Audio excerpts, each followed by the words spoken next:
keep rolling until you get at least a pair. Uh-oh. I owe you like 20 now again. Ones, you owe me 20. Man, god damn it.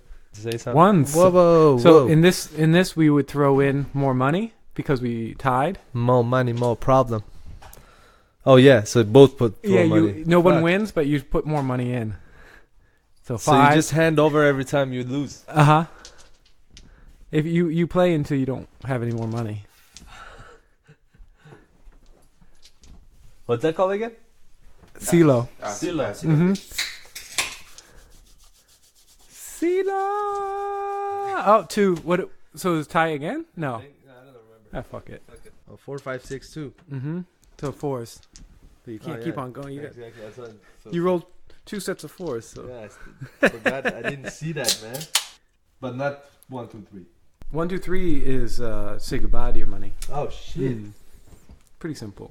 Yeah, it is. It's fun. It's fun. fun when you have a lot of people playing. I actually played CeeLo with clients who didn't show up for their appointments.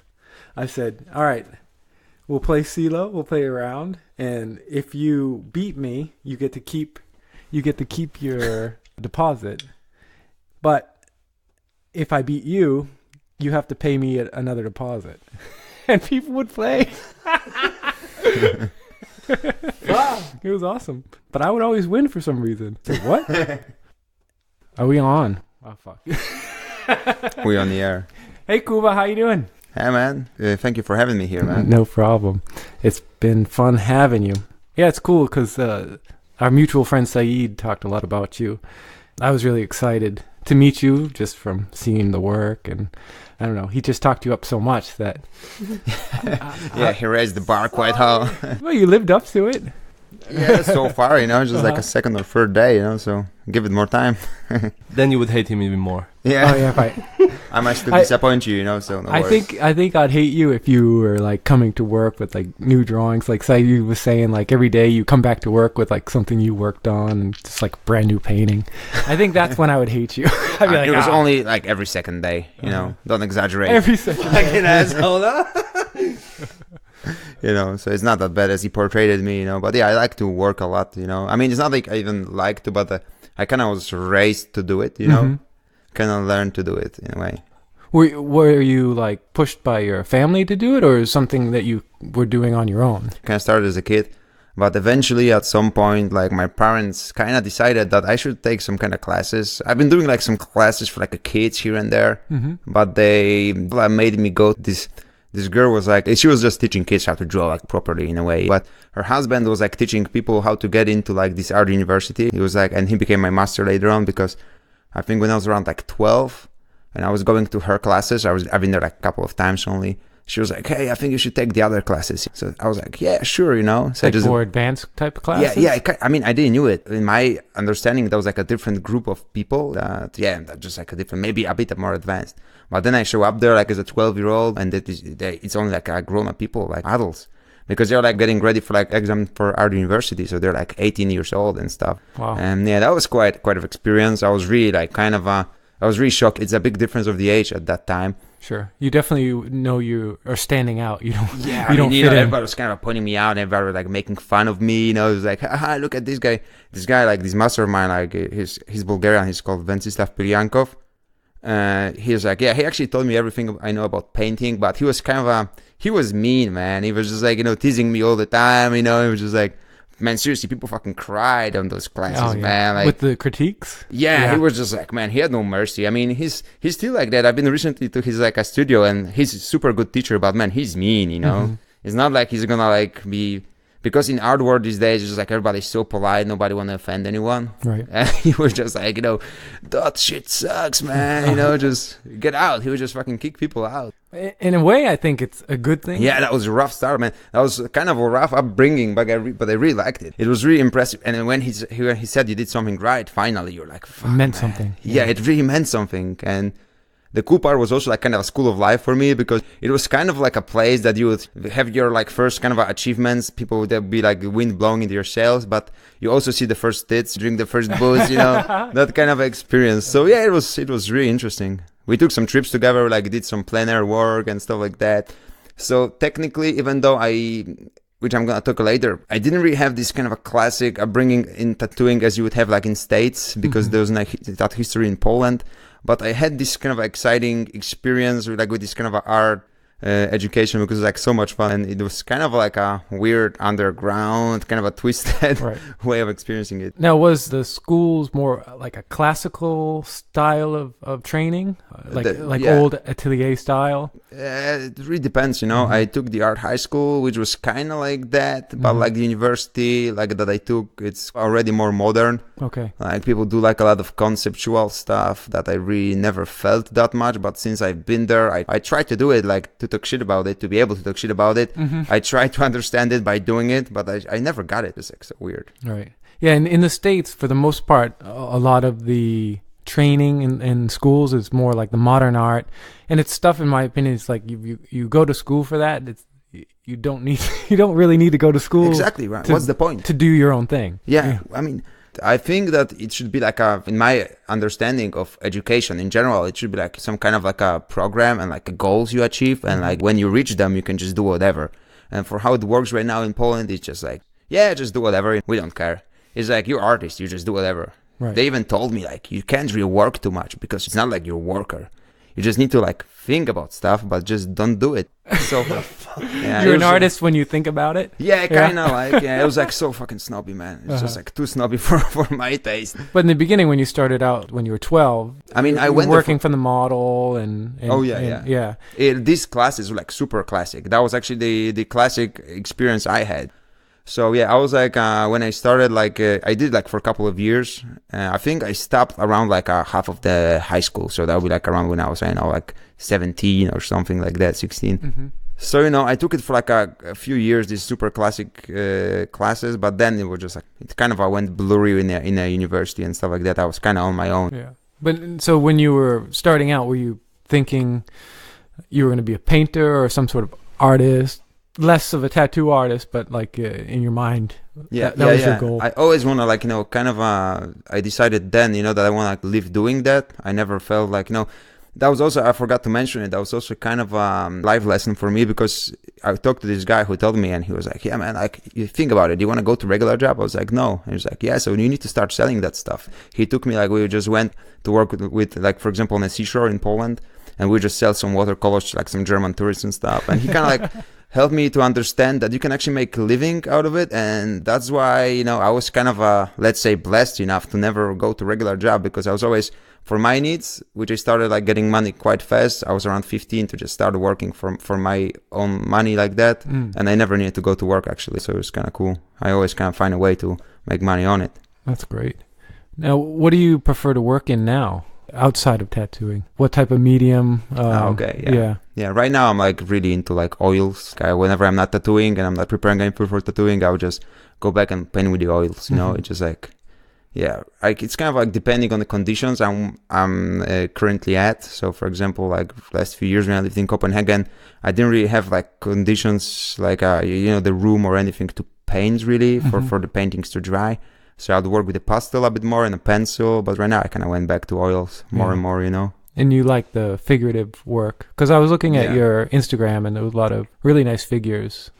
And when you work that way, obviously the colors that you're using are imaginative. Like they're not colors that you would see in nature. But I like that mix a little bit better, because if, the way I was trained, you kind of paint what you see. You may paint it in sight size. Remember we were talking about that earlier, 1-to-1 scale. Yeah.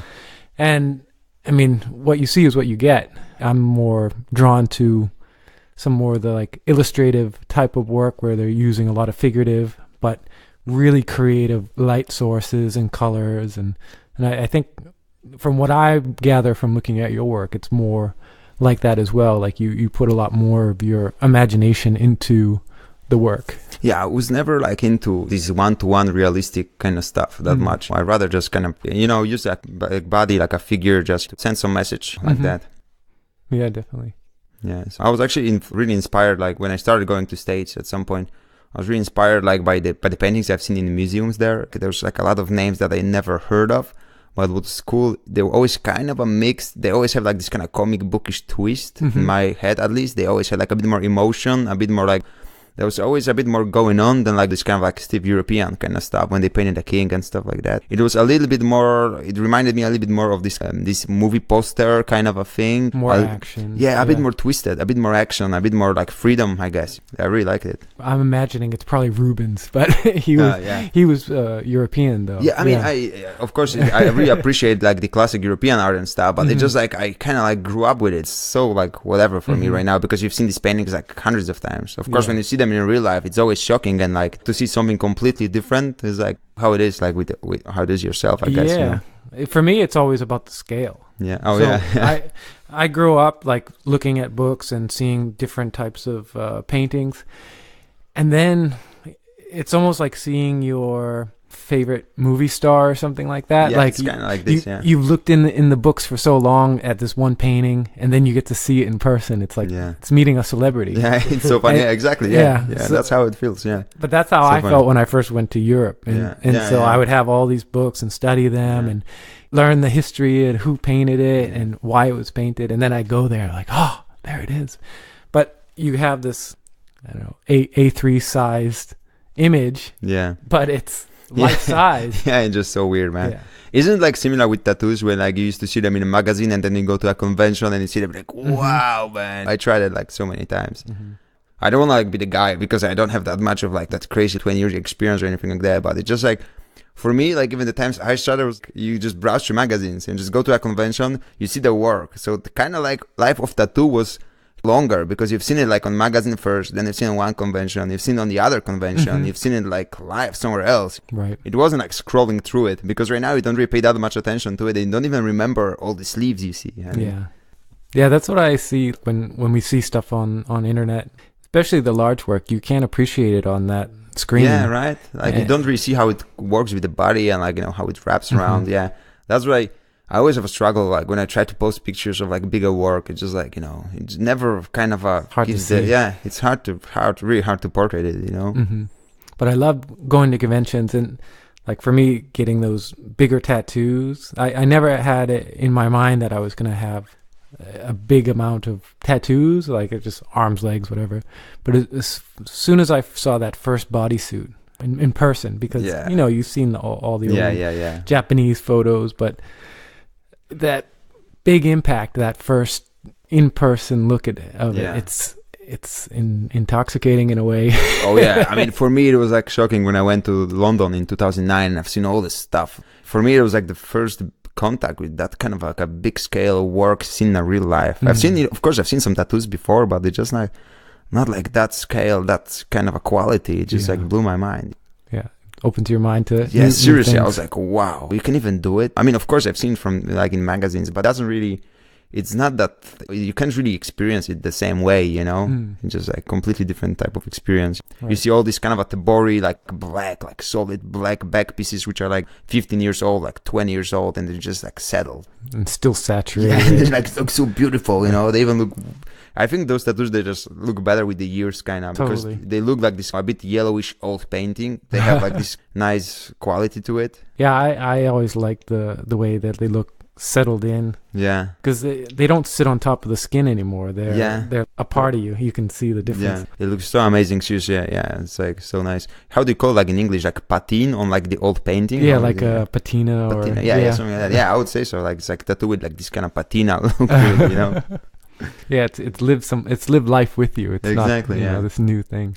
But the other thing I noticed about your work is that you kind of separate the painting subject matter from the tattooing, and that's something I like to do as well, where you can't necessarily force a tattoo to look like a painting and then expect it to really hold substance over time as well. Yeah, I had a lot of conversation about it when I started, because at that point, like the guys who taught me how to tattoo, they kind of knew that my art background, and they were like expecting me to do it, because in Poland the scene is a bit different too. It's a little bit more artsy, I would say.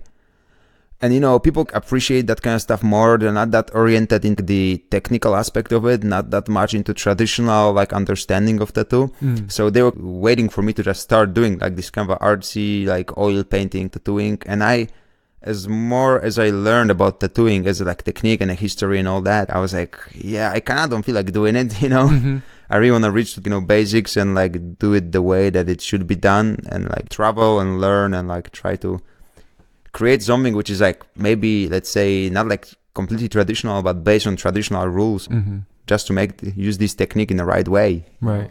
Where are some of the places that you enjoy traveling to the most? Right now, I'm really into like States, like going there because I just started going there like in 2011, and since I have like a visa which is like valid for like 10 years, I said to myself that during these 10 years I'll just go like every like year or two. I've been traveling around the place quite a lot. I've been around Europe, but it's not that exciting really, because like when you're from Europe, you really don't feel like a thrill when you go somewhere. And like, as I told you about like this exploring history for tattooing, it's so nice for me to go to States because the history is like so rich there. Like you just talk to people and they'll be like, hey, this guy told me, and this guy got told by this guy, who you got told by this guy, everyone have a story there. And for the tattoo. Yeah, for the tattooing, there's so much like a depth to it. So that's why I like to explore that. But of course in Europe right now, guesting in Royal Tattoo and kind of reaching to the essence and like hearing the stories from a bit different angle, like from European point of view, is like so cool, because in Poland, you don't really have it. You have cool stories though, which are like, stories from like the guy I work for right now, Sławek Frgonczek. He's the guy who was one of the first guys to tattoo in Poland. There was like a few of them at the start, and he's tattooing for like, 20, I think 7 years right now. But I also love to explore that because it's also like kind of a, my neighborhood, and like to hear all the stories which were like so crazy, man. But it's hard to write the history of Polish tattooing like further down the road than like, this 20 something years. So it's funny. Yeah, but it's your history. So, yeah, exactly. I mean, I kind of first, like, when I started tattooing, I wouldn't say ashamed, but I was, we don't have history, blah, blah, blah. But right now, like, that's I was born there, and that's how tattooing was. Just came from prisons. People would just get tattoos in military. Like, nobody really like wrote who did them. Nobody cared really, Right. Those were the first guys to just have to get machines shipped. And like the friend of mine, the guy who did my sleeve when I started tattooing, he worked in Berlin in 90s. He worked in Nightliner. He's called Zappa. He did my sleeve, and he told me all these crazy stories about like how he was traveling to Berlin at the time. That was like a big travel because you needed to go through the border, which is nothing right now. But back in the days, they would just check your ink cups. They would be like asking questions like, what the hell is it? Like just browsing through your stuff, like super aggressive. You'd be like, it's for tattooing. It's like, what the fuck is tattooing, man? Like, I don't care about it. It's like, where are you taking that? What's that? So imagine, like, it's so cool to hear that from a bit different angle. That experience is also like something that we shouldn't be like ashamed of. It's like tattoo history, but in a bit different point of view, I guess. Yeah, I mean, I think of it as like we're always kind of looking somewhere else. I didn't have that. Yeah, for this, sure. That, or the other. But I don't think it needs to be something that would get in the way of your progress, because you can look at some of the best tattooers in the world and see who they learn from, and some people in particular like really outshine the people or like the background of where they came from. So really, I think it depends on you as an individual. And it's all like, if you put it like all together, like it's all like the same kind of. It's all like people who just have like this weird interest, or like putting like images in their body and like and everything around it, kind of, and all these stories that are like follow that weird process. So it's always interesting. I think it doesn't matter where you're from. No.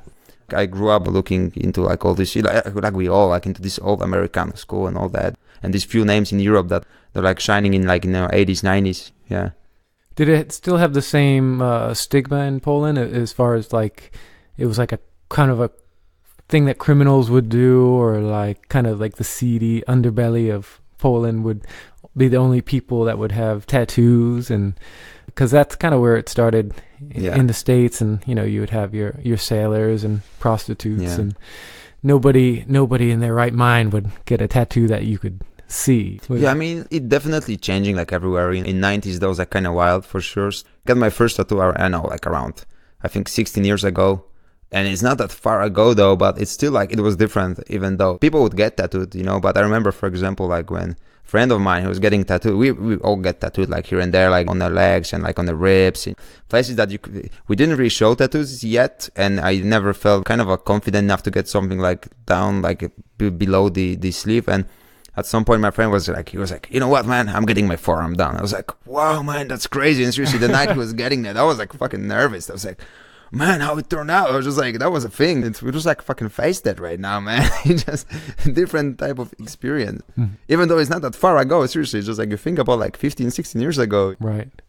And do you think, I look at the kind of tattooing world before like the internet really kind of took over. And did you see like a big change where you're from, like when the iPhone came out and like you could see tattoos every single day, or it was just so much easier to search for new artists? I see a big change in that time period of almost the whole world uniting in a way, where I remember when I was living in Italy, that kind of where I was, there was only a certain kind of style that I would see often, but after everybody had an iPhone in their pocket, it exploded, and you started seeing like American traditional, you started seeing realistic, like everything was booming.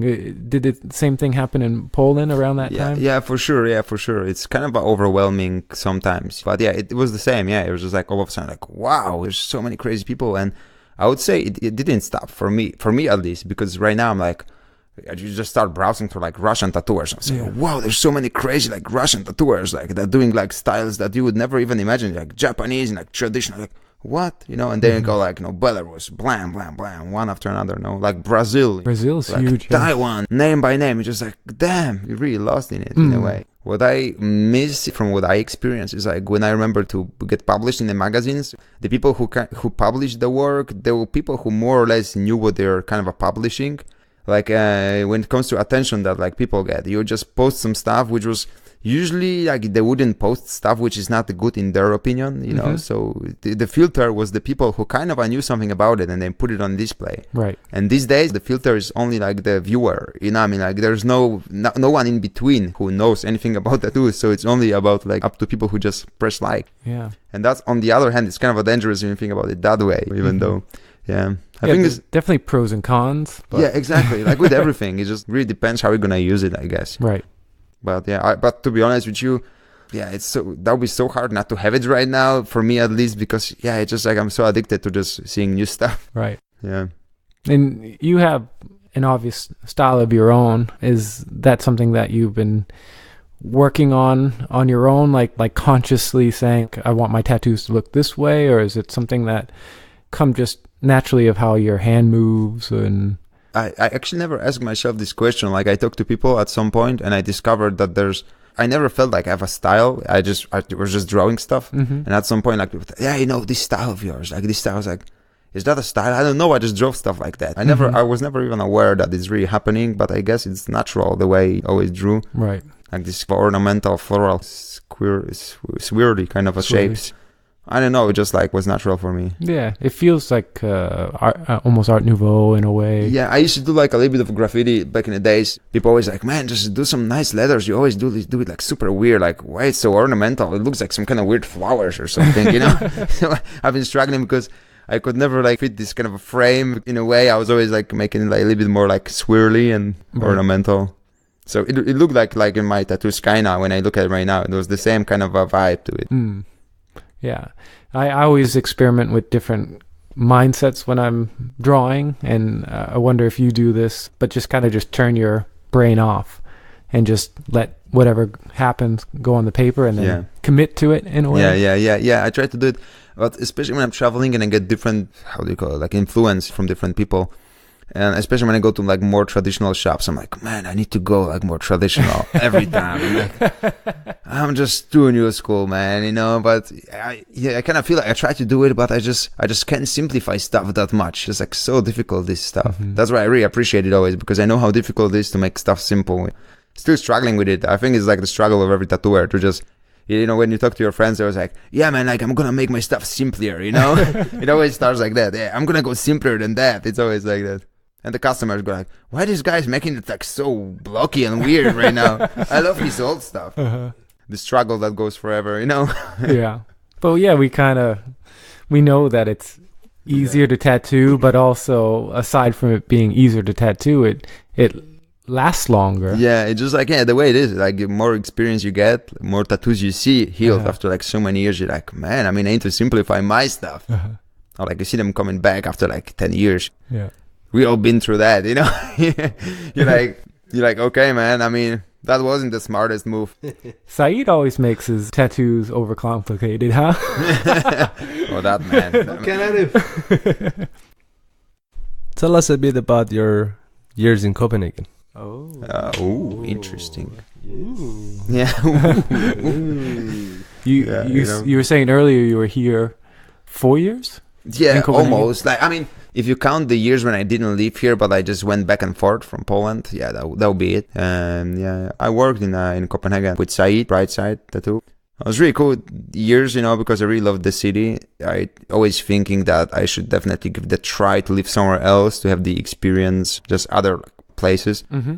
Especially that being brought up in Poland in like 80s, people like kind of sometimes you get like full of complex of some sort because people think that everything that comes from West is like so much better. And like since a kid, you always want to give it a try and see how it is. Mm-hmm. And that was the part of the idea that if I don't go, I would always regret it, that I never tried to live anywhere else. So yeah, I went. I really liked it though, but you always kind of miss home. And I never thought that I'm going to be staying there forever. And I never say never, so maybe I'll just go some other place at some point. But for now, I'm just like settling back in Poland. Mm-hmm. But I really like the experience from the point of view of tattooer because it's like way more international. So you have like a lot of people coming guesting. Like the city in general is like really international. We have like this crew of people from all around the world, and we have like people just passing by all the time. Really cool. Yeah, because you don't have that many guests in Poland. Because I was guesting there, and I'm not the biggest tattooer or anything, but I was treated pretty fucking well there. Yeah, man. Oh, you're a guest from Denmark in Poland? Yeah, man. We had this shop like before I moved to Copenhagen. We had me and my friend. We had this shop called Czaszka i Sztylet.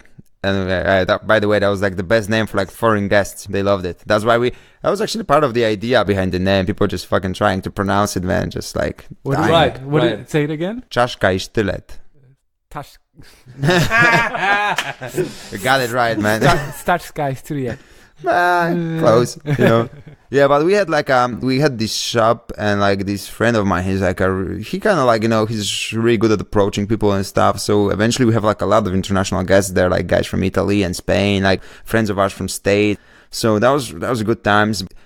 People are interested in tattoos and stuff, but they're not like that aware of what's happening really, and these guys would just come there, like they do amazing stuff in their shows, but they would just do like walking whatever stuff. I mean, they never complain because we always show them around. We always had a good times there. It's like I went there for the experience. For me, it wasn't about because as you said, Polish tattooing is really artsy and really, but it's in a good way because people really actually search for the right tattooer. They save a lot of money to get a tattoo. Because you don't obviously have big salary, minimum salary. As a young person, you would have a really low salary. And then they would save money for fucking a year to get that little tattoo.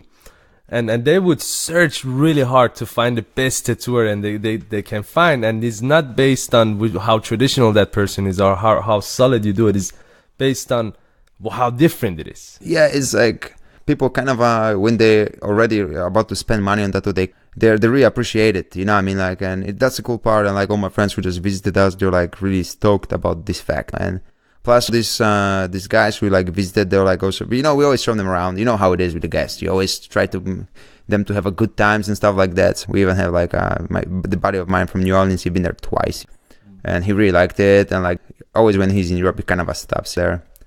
I went there 5 times in 1 year, no? Yeah, man. Yeah, he went there. Yeah, exactly. So it's like, yeah, we've been just doing all the conventions and stuff, man. We had fun. Yeah, you guys are making me want to go. Man, you always invited. I told you, man. Krakow convention. I've told you a million times. Let's go. It's so much fun.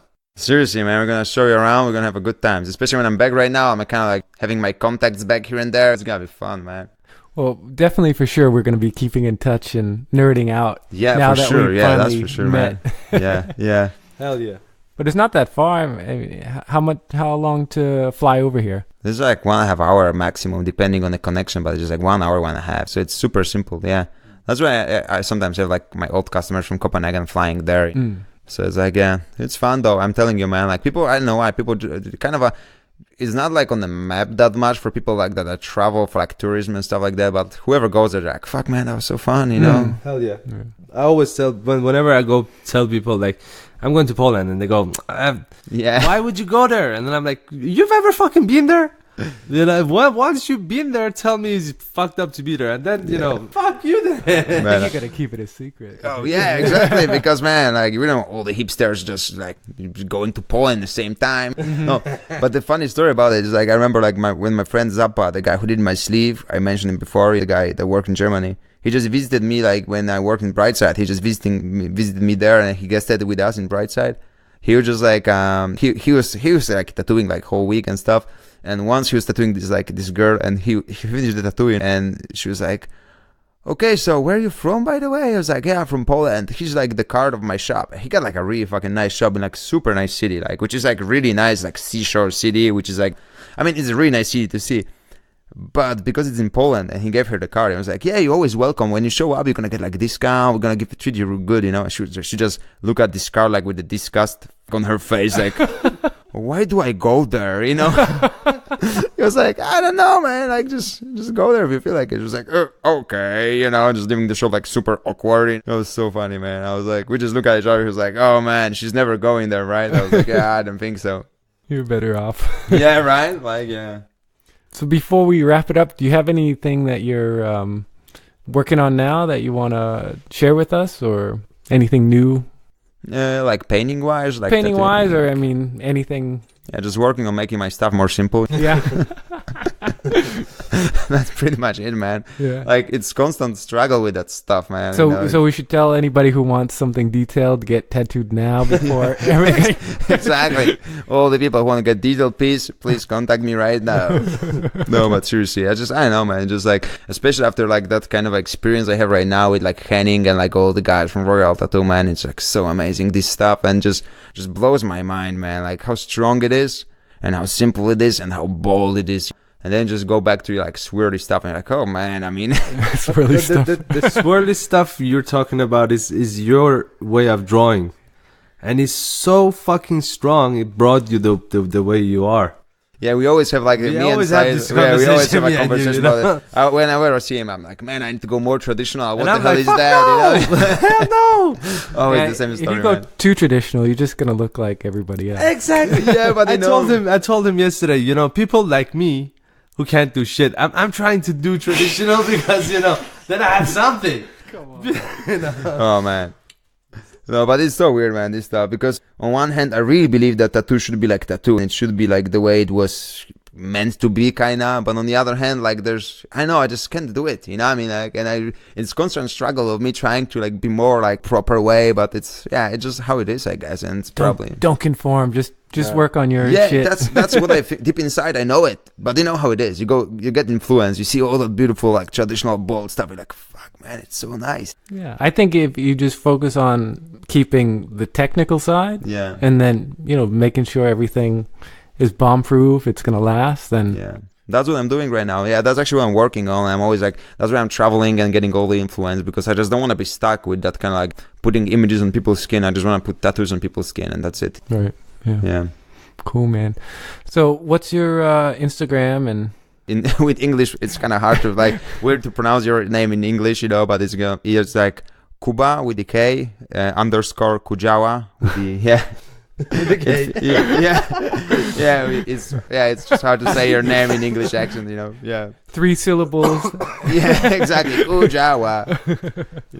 But we'll definitely put it in the description of the podcast. Please. Yeah, it's difficult. And I guess I'm gonna make an announcement. We have an Instagram account. We got like 300 followers. Oh man!